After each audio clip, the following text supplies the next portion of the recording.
Welcome back, everybody. We're diving deep today, folks. Really going beyond those, the typical headlines. Well, it's exciting. It is. We're going to look at aging, Okay. but from a totally different angle. All right. I like it. Yeah, we're going to the book of Proverbs, Okay. chapter 16, verse 31. Right. Now, this one really got me thinking because, we live in a culture that's, like, obsessed with youth, right? Oh, yeah. And this verse flips that whole idea on its head. Interesting. It really does. So, like, how does the Bible view aging? What's the wisdom there? Let's find out. I'm ready. Okay, so the verse, it says, "Gray hair is a crown of splendor. It is attained in the way of righteousness." I mean, how powerful is that imagery? A crown of splendor. Yeah. It's pretty striking. It definitely makes you, stop and think. Totally. It does. It's like, what if we looked at aging as something to be, like, celebrated, not dreaded? Yeah. I mean, I think that's the whole point, isn't it? Like, it's challenging us to really rethink how we view getting older. Totally. Instead of thinking of it as like decline, what if we thought of it as this, like, maybe a culmination of a life well lived, a life full of righteousness, full of wisdom. Right.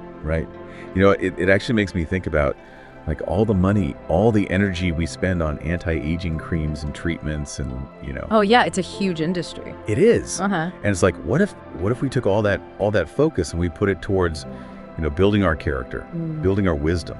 That's a great point. This verse really points out the contrast between outward appearance, Right. and inner qualities. Mm-hmm. I mean, think about, like, in ancient Israel, right? Elders, they were respected, they were revered for their wisdom, their experience, their gray hair. It wasn't something to be hidden. It was a symbol. It was a symbol of a long journey of learning and growth. It makes sense. Like, back then, they didn't have Google. Right, exactly. So, like, their lived experience, that was invaluable. Absolutely. It was their encyclopedia. Totally. So, I mean, what do you think this proverb tells us about how ancient cultures viewed those physical signs of aging, like wrinkles, gray hair, all that? Well, I think it suggests that they saw those signs not as something negative, but as, like, proof of a life that was full, full of experiences, both good and bad. And those experiences, when they were lived, righteously, when they were lived well, they shaped character. They produced wisdom, and that was highly valued. It's almost like wrinkles and gray hair. They were seen as, like, badges of honor. Yeah, exactly. Like proof that you'd walked the walk. Yeah. You'd lived a life in alignment with God. Exactly. And it makes me think about, that other proverb, the one that says, wisdom is more valuable than riches. Yes. Proverbs 3.13:15. That's such a beautiful passage. It really, reminds us that true wealth, it's not about, the stuff you have. Right. It's about, the wisdom that you gain throughout your journey. And it's not just about, like, passively getting older. No. It's about actively seeking out wisdom Yeah. through a life lived righteously. And it's got it. The proverb, it's a call to action. It's saying, be intentional about your life. Cultivate wisdom through your experiences, through your choices, and through your relationship with God. It's like refining silver or gold in fire. Oh, I like that. The challenges that we go through, they can either destroy us or they can refine us. That's so true. And it all depends on how we choose to respond to them. Exactly. And that brings up another important point, which is, this crown of splendor. This isn't something that everyone just automatically gets when they hit a certain age.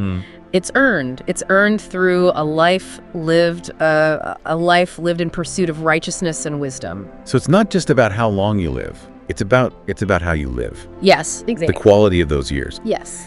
And, there's that quote by Spurgeon, "To finish well is the proof of a life well spent." Oh, that's a good one. It's a good one, right? It really sums it up. It does. It's a call to, live each day with purpose. Seek God's guidance, make wise choices, and leave a legacy of righteousness and wisdom. Wow. That's powerful stuff. It is. Really makes you think. So, for everyone listening, here are the key takeaways. Real beauty, it's not just skin deep, right?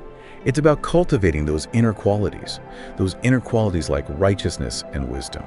And aging can actually be a journey towards earning that crown of splendor. a crown that reflects a life lived in faith. But remember, this honor, it's not automatic. It takes effort. It takes a conscious choice to walk with God, to actively seek wisdom. So the question for you is, what steps can you take starting today to start building your own crown of splendor, no matter how old you are? And if you want to dive deeper into this topic, I highly recommend checking out the written devotional. It's called The Crown of Wisdom. Great advice. Thanks for joining us on this deep dive, everyone. We'll see you next time. See you later.